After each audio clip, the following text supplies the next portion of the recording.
नमस्कार, मैं भावना प्रकाश और आप देख रहे हैं ओए अफलातून। हिंदी से जुड़े रोचक प्रश्नों के प्रामाणिक उत्तरों की कड़ी में आज हम आपके लिए लेकर आए हैं हिंदी वर्णमाला की प्रामाणिक संख्या, जिसके प्रश्न तले आप अक्सर दब जाते हैं। तो आइए पहले समझें कि ऐसा है क्यों। जिस तरह एक बड़े से परिवार में और लोग आकर घुलते मिलते जाते हैं, उसी प्रकार भाषा भी एक बड़ी सी नदी की तरह होती है। हम सब जानते हैं कि संस्कृत और अपभ्रंश भाषाएं मिलकर हिंदी का परिवार बनी। फिर उसमें अरबी फारसी की धाराएं आ मिली और उनको लिखने के लिए नुक्ता भी आ गया।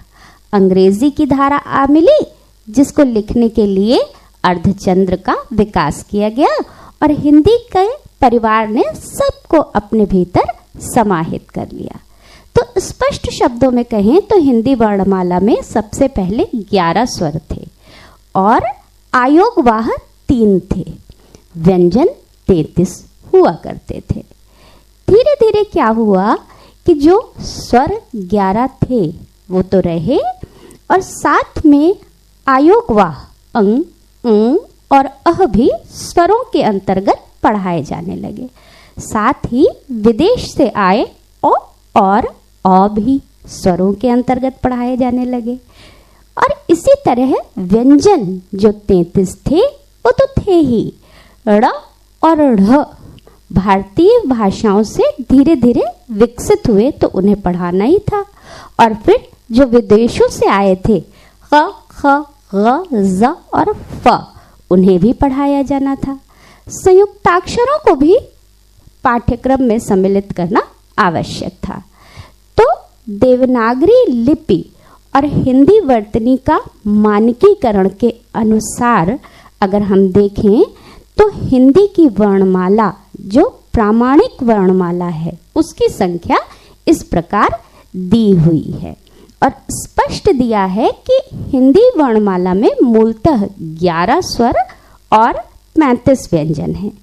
बाकी की जो चीज़ें हैं वो अलग अलग शीर्षकों के अंतर्गत ली गई हैं, जैसे अनुस्वार, अनुनासिक, विसर्ग, आगत स्वर वगैरह वगैरह।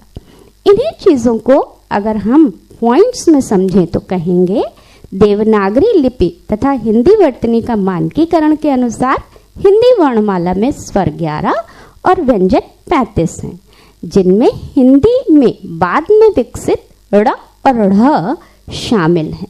इसीलिए स्वर और व्यंजनों की संख्या को लेकर किसी प्रतियोगिता में पूछे गए किसी भी प्रश्न का आप ये उत्तर दे सकते हैं।